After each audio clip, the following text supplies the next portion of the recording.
सबको जय मसीह की।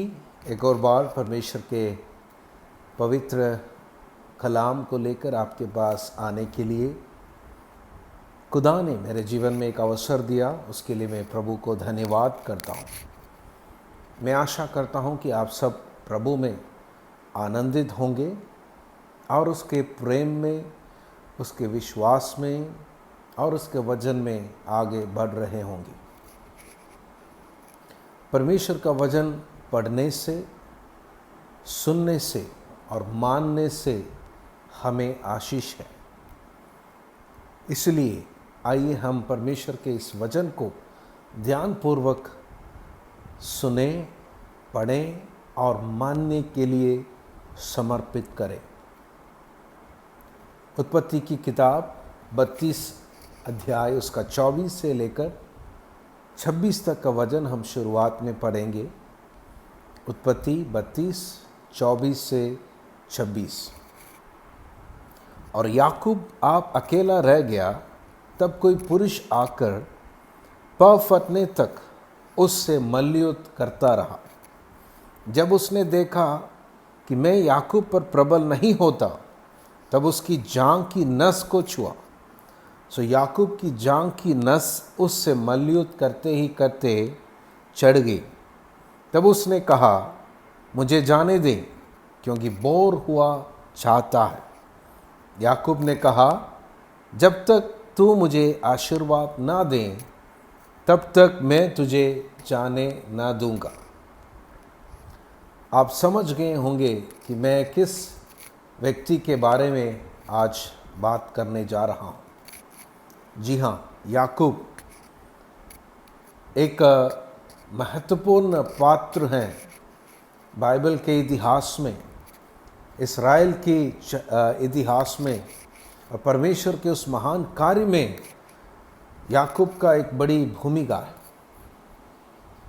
लेकिन याकूब को उस जगह तक लेकर आने के लिए या याकूब को मोड़कर एक उपयोगी पात्र बनाने के लिए परमेश्वर को काफ़ी इंतज़ार करना पड़ा। वो धीरज के साथ, संयम के साथ याकूब का एक तरफ से मैं कहूँ तो पीछा किया। लंबे समय तक, करीब 96 वर्ष तक, जब इस घटना हो रहा है, लगभग याकूब का उम्र है 96 साल। लेकिन परमेश्वर के हाथों में समर्पण करने से उनका जीवन बदल गया। इतिहास में और बाइबल के जो पन्नों में हम देख सकते हैं किस प्रकार याकूब का नाम प्रज्वलित है। और यहाँ तक कि परमेश्वर का नाम अब्राहम, इसहाक और याकूब के नाम से जोड़कर कहा जाते हैं। तो आज यदि हम भी याकूब के समान परमेश्वर के साथ मुलाकात करके अपने आप को नम्र करने के लिए तैयार करें, तो परमेश्वर की महिमा, उसकी जो उद्देश्य हमारे जीवन के लिए है, वो पूरा होने पाएंगे। वो अपने घर से जब चला गया, करीब 20 वर्ष तक अपने ही मार्ग पर चलता गया। याकूब लाबान के घर में अपने आप से मेहनत कर रहा है।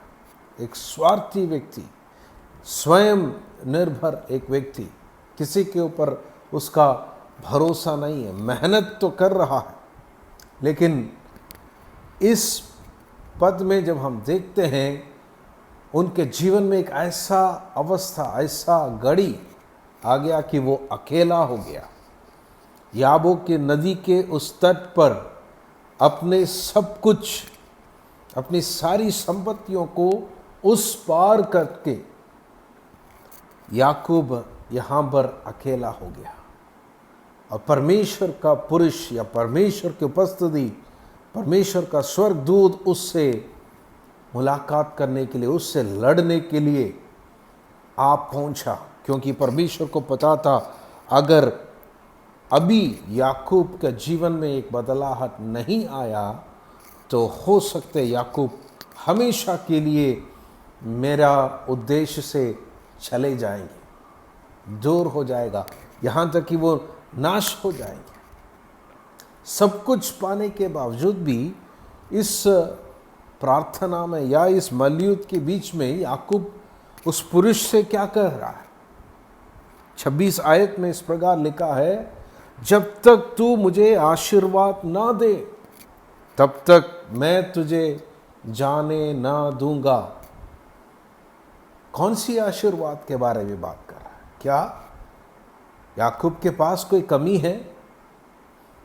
2 स्त्रियां, उनके बच्चे, दास दासियां, भेड़ बकरियां, पशुएं, सोना चांदी, धन संपत्तियां, बहुत कुछ है।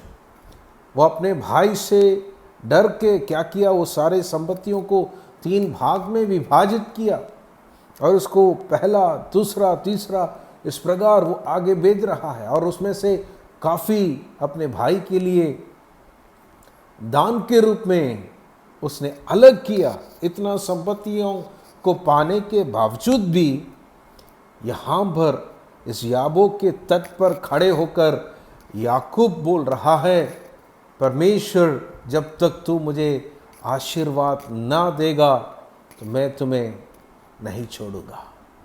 ये कौन सी आशीर्वाद है? हम देखेंगे उत्पत्ति की किताब 28 वचन अध्याय उसका 11 वचन में इस प्रकार हम एक आयत को पढ़ता है, उत्पत्ति 28 का 11 में, और उसने किसी स्थान में पहुंचकर रात वहीं बिताने का विचार किया क्योंकि सूर्य अस्त हो गया था। सो उसने उस स्थान के पत्थरों में से एक पत्थर में ले अपना तकिया बनाकर रखा और उसी स्थान में सो गया। और जब हम वापस आते हैं 32 का 31 वचन में, परमेश्वर से मल्लयुद्ध करने के बाद क्या होता है, पनुएल के पास से चलते चलते सूर्य उदय हो गया और वह जांग से लंगड़ाता था। एक वचन और दूसरा वचन के बीच में, ये 28 अध्याय 11 वचन और 32 अध्याय उसका 31 वचन के बीच में लगभग 20 साल का एक अंदर है। इसका मतलब ये नहीं कि इस 20 साल के अंदर एक जगह सूर्य अस्त हो गया, अब 20 साल के बाद सूर्य उदय हो रहा है, नहीं, इसका मतलब कुछ और है। परमेश्वर की आत्मा कुछ हमें बताना चाहते हैं। याकूब ने अपने जगह में कुछ खो गया, अब यहाँ पर आकर वो वापस उसको पा रहा है। क्या खोया था? सूर्य नहीं, लेकिन असली सूरज को बनाने वाले के उपस्थिति को खोया। उस महान परमेश्वर की मुंह की प्रकाश में चलने का अवस्था को खोया, उसकी प्रसन्नता को खोया। परमेश्वर की मुंह की प्रकाश याकूब के जीवन में अब नहीं चमक रहा, वो उसने खो लिया। इसलिए वो इस जगह में खड़े होकर प्रार्थना कर रहा है, प्रभु जब तक तू मुझे आशीर्वाद नहीं देगा मैं तुझे नहीं छोड़ूंगा। मेरे पास सब कुछ है इस संसार में, लेकिन तेरी प्रसन्नता चाहिए, तेरी उपस्थिति चाहिए, तेरी मुंह की प्रकाश मेरे ऊपर चमकना चाहिए। आखिर में परमेश्वर उनको तोड़कर ये एहसास दिलाया, हे याकूब तेरे पास सब कुछ है, लेकिन जो अवश्य है वो तूने खोया है, तेरे पास नहीं है। मेरे प्रियो, मैं आपसे पूछना चाहता हूं, आप किसके पीछे भाग रहा है? आपका लक्ष्य क्या है? आप परमेश्वर के बारे में या परमेश्वर के हाथों से, परमेश्वर के उपस्थिति से क्या पाना चाहते हैं? क्या उनके हाथों की आशीष केवल चाहता है, या सचमुच परमेश्वर की मुंह की प्रकाश, उसकी प्रसन्नता, उसकी उपस्थिति में आप जीना चाहते हैं। मेरे प्रिय, वही है सच्ची आशीष, सच्चा आशीर्वाद वही है। हम धोखा ना खाइए। याकूब एक का नाम का अर्थ है धोखेबाज। वो कईयों को धोखा दिया, लेकिन वो खुद धोखा खा रहा था। आज इस संदेश के द्वारा मैं आपको उत्साहित करना चाहता हूं, सब कुछ परमेश्वर के चरणों में रखकर एक चीज जो अवश्य है, परमेश्वर की प्रसन्नता, उसकी मुख की प्रकाश, उसको हम खोज करने पाए। आइए हम देखेंगे कि याकूब के जो शुरुआत कैसे था, उसका जन्म से लेकर कुछ बातों को हम देखें, ताकि हमें समझ आए कि क्यों ये सब बात याकूब के जीवन में हुआ। क्योंकि याकूब हमारे जैसा एक साधारण इंसान है, एक ऐसा परिवार में जन्म हुआ जहाँ पर मुश्किलें हैं, समस्याएं हैं। हम देखेंगे उसके माँ बाप के साथ रिश्ता कैसा था, उनका घर का माहौल कैसा था, भाई के साथ उनका रिश्ता कैसे था, वो घर को छोड़कर क्यों गया और जाकर कहाँ वो रहा, क्यों इतने सालों तक वो मेहनत करता रहा। ये सब कुछ हम थोड़ी देर में एक एक पल एक एक करके हम देखेंगे और वापस इस पद में हम वापस आएंगे। उत्पत्ति की किताब 25 अध्याय उसका 21वां वचन, वहां पर हम देख सकते हैं, इसहाक की पत्नी तो बाँझ थी, सो उसने उसके निमित्त यहोवा से विनती की और यहोवा ने उसकी विनती सुनी, सो उसकी पत्नी रिबेका गर्भवती हुई।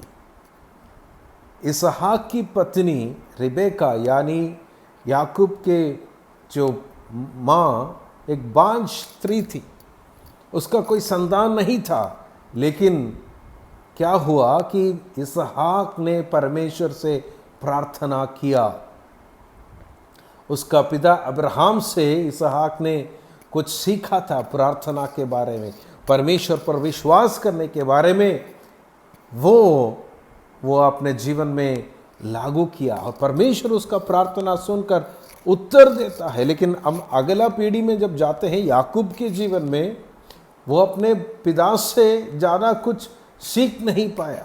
एक ऐसा माहौल नहीं था यहाँ पर परमेश्वर का वचन सिखाते थे और परमेश्वर का भय के बारे में बताते थे, ऐसा माहौल नहीं था। इसीलिए याकूब की जो पत्नी राहेल, वो उनका संतान नहीं हो रहा था और राहेल आकर याकूब से बोल रहा है। तब याकूब गुस्सा होकर बोल रहे, क्या मैं परमेश्वर का स्थान में हो कि मैं तुम्हें संतान दे? वहाँ पर याकूब प्रार्थना नहीं कर रहा है, क्योंकि परमेश्वर के बारे में एक सच्चा ज्ञान याकूब के पास नहीं था। लेकिन यहाँ पर इसहाक जो अपने पिता से सीखा वो लागू किया और वो उनके लिए एक आशीष का कारण बना। लेकिन जब रेबेका के गर्भ में 2 बालक थे, मतलब जुड़वे बालक थे, और हम इस बात को देख सकते हैं इसके नीचे 25 आयत में हम देख सकते हैं कि 2 जुड़वे थे 24 आयत में। और उसके बाद आगे हम जब पढ़ते हैं 27 वचन में, वो दोनों का जन्म हुआ। फिर वे लड़के बढ़ने लगे और एसाव तो वनवासी होकर चतुर शिकार खेलने वाला हो गया, पर याकूब सीधा मनुष्य था और तंबुओं में रहा करता था। अरे प्रियो, एक घर में 2 लड़के, और देखो उसके जो जीवन में वो अलग स्वभाव का हो जाते हैं। 2 मार्ग को चुनता है।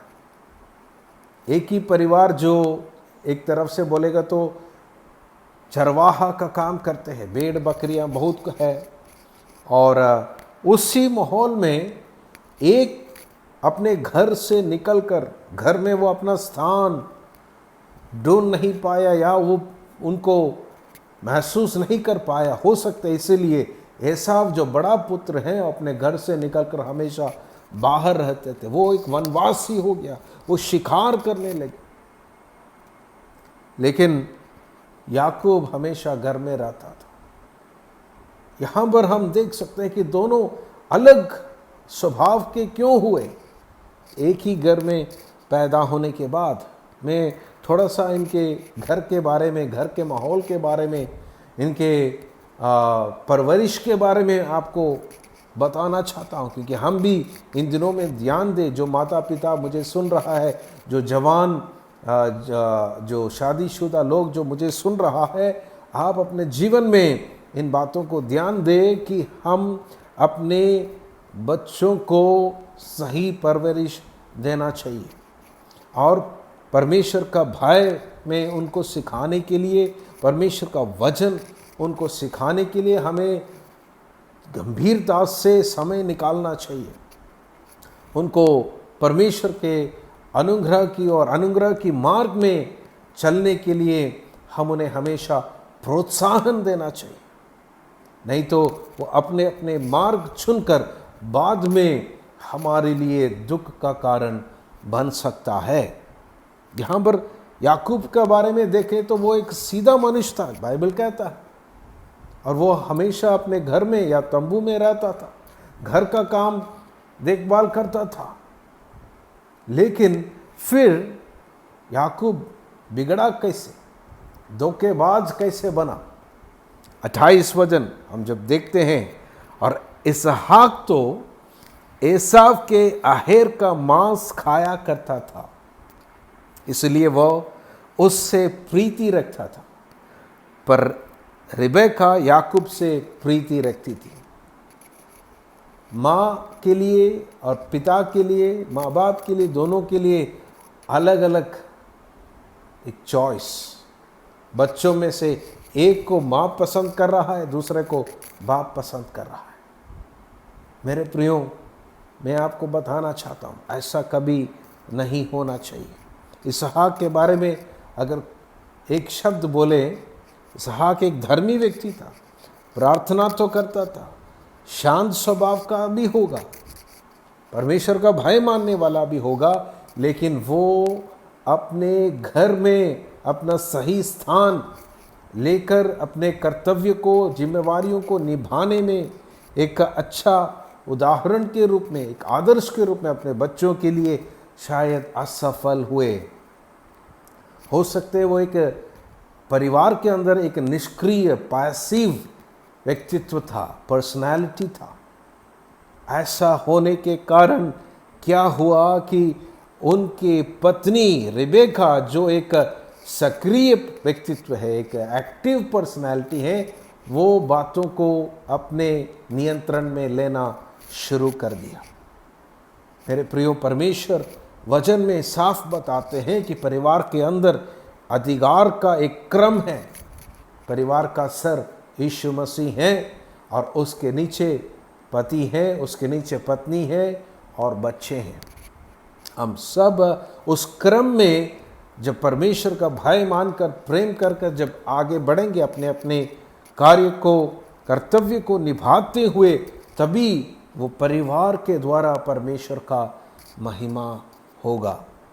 लेकिन यहाँ पर हम साफ देख रहे हैं कि इसहाक एसाव से प्रीति रखता था और रिबेका, छोटा बेटा, इस याकूब से प्रीति रखता था। वहाँ से याकूब का स्वभाव बिगड़ना शुरू हो गया। वो एक सीधा इंसान था, और आगे आकर हम देख सकते हैं कि किस प्रकार याकूब अपना भाई को धोखा दे रहा है। हम सब जानते हैं कि याकूब अपना बड़ा भाई एसाव से जो पहलौठे का अधिकार को हासिल कर रहा है। एक दिन जब एसाव बाहर जाकर शिकार करके वापस आते समय भूखा था, लेकिन याकूब कुछ खाना पका रहा था, और एसाव ने भी अपना अधिकार को तुच्छ जाना। उस मौके का फ़ायदा उठाकर याकूब अपना भाई को धोखा दे रहा है और उनके जो अधिकार को ले लिया, उनसे हासिल कर दिया। यहाँ पर हम देख सकते हैं कि किस प्रकार जब माँ बाप अपने बच्चे को सही परवरिश नहीं देता है, एक सा प्यार नहीं करता है, एक सा शिक्षा नहीं देते हैं, एक सा ताड़ना नहीं देता है, एक सा जब उनको करेक्ट नहीं करता है, सुलझाते नहीं हैं, उनके गलतियों को सुधारते नहीं हैं, तो बच्चे उस माहौल का फ़ायदा उठाकर अपने अंदर के स्वार्थ इच्छाओं के लिए, उनके अभिलाषाओं के लिए गलत करने के लिए निकल जाते हैं। वहाँ पर भी उनके माँ बाप उसको करेक्ट नहीं किया। और हम आगे देख सकते हैं, इसहाक एक दिन एसाव को बुलाकर उनको कुछ अच्छे मांस खाने का मन हुआ और कहा कि तुम उसको अच्छा से पका कर मेरे पास लेकर आओ और मैं तुम्हें आशीर्वाद दूंगा, जो पहला उठेगा आशीर्वाद दूंगा। लेकिन ये सुनकर रेबेका ने याकूब को के साथ मिलकर योजना बनाया, षड्यंत्र बनाया उस आशीष को पाने के लिए। और हम जानते हैं किस प्रकार याकूब ने अपने माँ के कहने पर अपने पिता से झूठ बोल रहा है, उनको भी धोखा दिया, अपना भाई को भी धोखा देकर उस सारी आशीषों को अपने जीवन में पा लिया। और आखिरी में उनके अंदर ये पाने के बाद डर हो गया, बेचैनी हो गया, वो अपने भाई से डरने लगे और आखिरी में वो अपना घर छोड़कर भाग जाते हैं अपने माँ के घराने की ओर, अपने माँ के भाई लाबान के घर की तरफ वो भाग रहा है।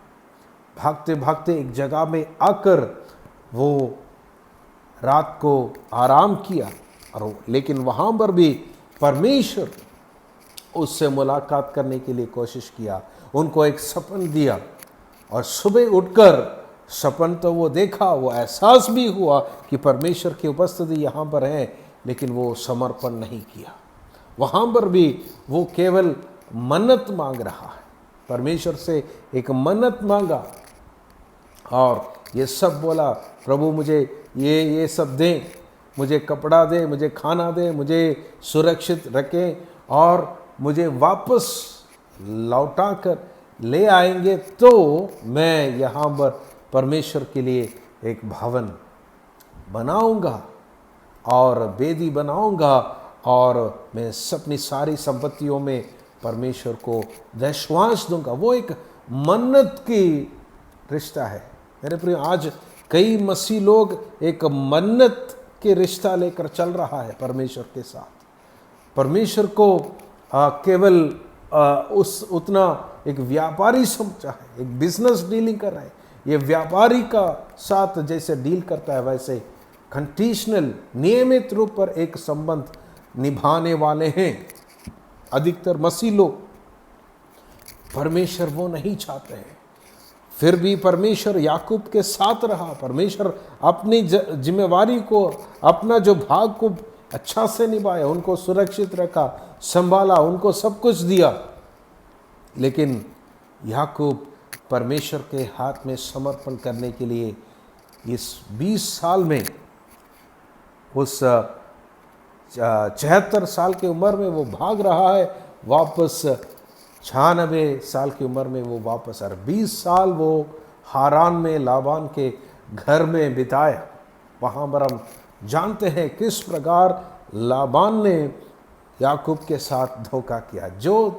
जिस प्रकार याकूब ने अपने भाई के साथ, पिता के साथ धोखा दिया, वापस उस सारे वहाँ पर याकूब के जीवन में धोखा खाया। अपने स्त्री के लिए, मतलब राहेल से वो पसंद करता था, उनको शादी करने के लिए वो 7 साल काम किया, लेकिन शादी में उसको राहेल नहीं मिला बल्कि लिया दिया गया। और 7 साल काम किया राहेल के लिए, और 6 साल काम किया उनके धन संपत्तियों के लिए, भेड़ बकरियों के लिए। 20 साल लाबान के अधीन में रहकर वो सब कुछ किया, लेकिन उसके अंदर वो तृप्त नहीं था, वो खालीपन को महसूस कर रहा है, वो अपने इच्छा के अनुसार योजना बना रहा है। लाबान के साथ भी उसने धोखा दिया था और लाबान ने वापस छोट खाया, वापस लाबान से छोट खाया। वो सब कुछ पाने के बावजूद भी उनके जीवन में एक खालीपन अवस्था है। मेरे प्रियो, मैं आपसे कहना चाहता हूँ, आज दुनिया इसी मार्ग में है, धोखा दे रहा है, धोखा खा रहा है, अपने इच्छा पर चल रहा है, अपने स्वार्थता के लिए जी रहा है। और मसीहत के अंदर भी, मसीह मंडली के अंदर भी यही स्वभाव, यही जो तरीका कई लोग अपना रहे हैं। लेकिन परमेश्वर सच्चा है, उसका प्रेम सच्चा है। वो कभी नहीं चाहते हैं कि परमेश्वर को हम धोखा देने के लिए कोशिश करें। वो उल्टा हम अपने आप को धोखा देने के बराबर है। यहाँ पर आखिरी में जब याकूब को पता चला कि मैं अकेला हूँ, इतना सब कुछ होने के बावजूद भी मैं अकेला हूँ, मेरे पास जो कुछ भी है वो असली आशीर्वाद नहीं है, आशीष नहीं है, वो उस जगह पर अकेला हो गया। परमेश्वर उससे मिलने के लिए आ गया। वहाँ पर लिखा है, एक पुरुष उससे लड़ने के लिए या उससे मुलाकात करने के लिए आ गया, याबोक के उस तट में आ गया।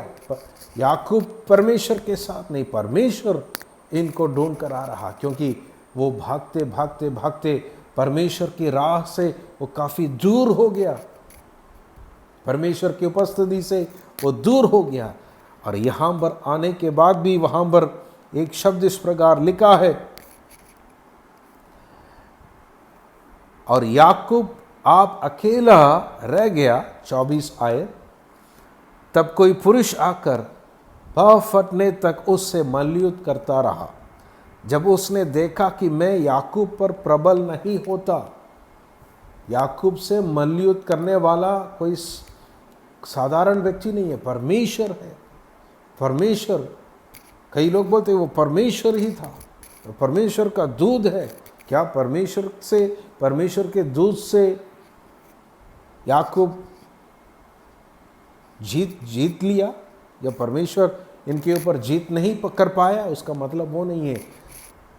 परमेश्वर का पुरुष, परमेश्वर का दूध जिस काम के लिए वहाँ आया, याकूब को एहसास दिलाने के लिए, वो उनके उस अकेलापन में मुलाकात करके उसका समर्पण के लिए इंतज़ार कर रहे थे। लेकिन याकूब समर्पण करने के लिए तैयार नहीं हो रहा है।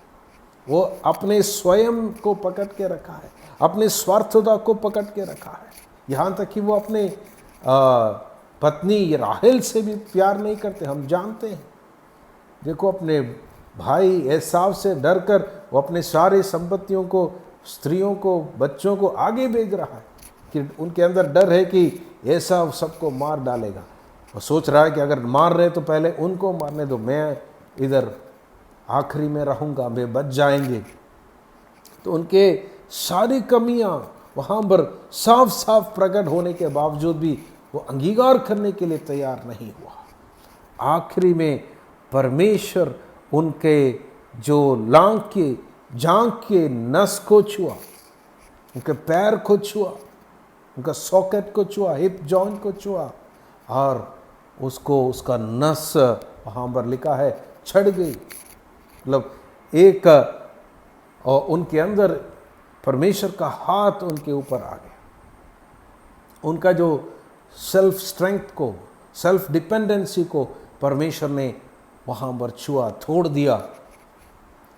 तब याकूब को एहसास हुआ, तब याकूब अंगीकार कर रहा है, हे परमेश्वर, मुझे आपकी ज़रूरत है, मुझे आपके अनुग्रह की ज़रूरत है। मैं याकूब हूँ। स्वर्गदूत पूछा, तेरा नाम क्या है? मैं याकूब हूँ, मेरा नाम धोखेबाज है, मैं धोखे देता आया हूँ, मैं धोखा खाया हूँ, मेरे अंदर बहुत छोट है, मेरे अंदर कमियां हैं, मैं भागा बहुत कुछ कमाया लेकिन कुछ नहीं है, खालीपन है। परमेश्वर में अंगीकार करता हूँ। उस समर्पण के लिए परमेश्वर इंतज़ार कर रहा था। जब उसने समर्पण किया, अपने पापों को, गलतियों को, अपने जो अपराधों को उसने जब अंगीकार किया, परमेश्वर उसको आशीर्वाद दे रहा है, उसका नाम बदल दिया। उसको कह रहा है कि तुम अभी याकूब नहीं है, तेरा नाम इस्राएल होंगे, परमेश्वर सा प्रभु होगा, तेरा नाम को मैं सम्मानित करूँगा, तुझे मैं सारे जातियों में विशेष बनाऊँगा। और परमेश्वर उसका नाम बदल दिया, उसका स्वभाव को बदल दिया, उसका इतिहास को बदल दिया, उसका जो लक्ष्य को बदल दिया, उसका डेस्टिनी को, मंजिल को बदल दिया, सब कुछ बदल दिया। लेकिन कैसे? जब याकूब ने अंगीकार किया। 96 साल की उम्र में जब आखिर में एक मर्द अपने सारे अहंकार को, सारी जो अहंदा को, उसके जो प्राइड को, अहंकार को छोड़कर परमेश्वर की उपस्थिति में अंगीकार करने के लिए जब तैयार हुआ, तब उसके जीवन में आशीष मिला। हालेलुया। अगला अध्याय का शुरुआत में ही हम देख सकते हैं कि फिर याकूब ने एक वेदी बनाई, वहाँ पर बलि चढ़ाया। वेदी बनाने का मतलब समर्पण, आराधना, अपने आप को चढ़ाना, जो अब्राहम ने किया था, इसहाक ने किया था। 96 साल में कभी भी याकूब ने किया नहीं था। मन्नत मानने के समय पत्थर में थोड़ा सा तेल उंडेला, वो तो असली समर्पण नहीं था।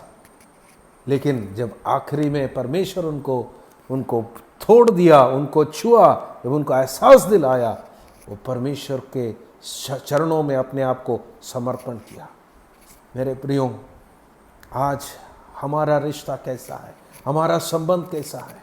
परमेश्वर के साथ हम कैसा संबंध निभा रहे हैं? एक मन्नत वाला मसीह है हम, या एक वाचा का संतान है? वाचा में हम दो व्यक्ति जब वाचा बांधते हैं, अपने जीवन के अंत तक ऐसा वाचा बांधते हैं, अपने खून को लेकर एक दूसरे के खून के साथ मिक्स करके। पुराने नियम में हम देख सकते वाचा बांधते थे, मरने तक, जीवन को हानि होना पड़े तो भी इस वाचा से अलग नहीं हो सकते। मेरे प्रियो, यदि आप और मैं उसके लिए तैयार है, ऐसा एक रिश्ता के लिए समर्पित होगा, तो आप जिस चीज़ को ढूंढ रहा है, सच्ची आशीष संसार में जो ढूंढ रहा है, वहाँ नहीं मिलेगा, परमेश्वर में, परमेश्वर की उपस्थिति में मिलेगा। धन है, पैसा है, गाड़ी है, परिवार है, मकान है, कपड़ा है, सब कुछ है, लेकिन सच्ची आशीष नहीं है, प्रभु की उपस्थिति नहीं है, प्रभु की प्रसन्नता नहीं है, उसकी मुख के प्रकाश हमारे ऊपर नहीं है। अगर उसको पाना है, हमें समर्पण करना है। याकूब के समान हमारा भी स्वभाव में कई बार हम धोखेबाज हैं, हम धोखा देता है, धोखा खाया है, चोट खाया है। आज उन सबको परमेश्वर के हाथ में हम सौंप दें। परमेश्वर हमारा जीवन को बदलने के लिए तैयार है, हमारा स्वभाव को बदलने के लिए तैयार है, हमारा इतिहास को बदलने के लिए तैयार है, हमारे आगे के सफ़र को बदलने के लिए तैयार है, हमारा लक्ष्य को बदलने के लिए तैयार है, हमें इस संसार में एक आशीष बनाने के लिए तैयार है। पीढ़ी पीढ़ी तक लोग परमेश्वर, आपका परमेश्वर के नाम को जानेगा, लेकिन नहीं है तो आपका नाम मिट जाएगा एसाव के समान। आइए हम प्रभु के हाथ में समर्पण करें, परमेश्वर के उपस्थिति में अपने आप को, अपने जीवन को समर्पण करते हुए अंगीकार करें। प्रभु से बोले, प्रभु मैं स्वयं से चलने वाला व्यक्ति हूँ, मेरे अंदर स्वार्थता है, मेरे अंदर आपके सच्चा प्रेम नहीं है, मैं अपने दम पर जीने वाला व्यक्ति हूँ, मैं दौड़ रहा हूँ, मैं कोशिश कर रहा हूँ, लेकिन सच्ची आशीष मुझे चाहिए। मैं अंगीकार करता हूँ, आपका मुख की प्रकाशन मुझे चाहिए, आपकी प्रसन्नता में मैं जीना चाहता हूँ, आपका प्रेम मेरे दिल के अंदर मैं चाहता हूँ।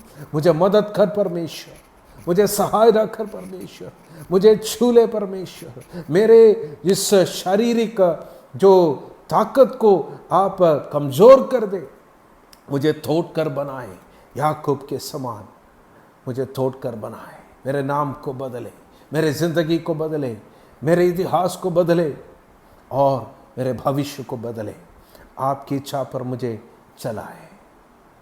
प्रभु मुझे सहायता करें। हम प्रार्थना करें, प्रभु हम सबको आशीष दें। हालेलुया, आमीन।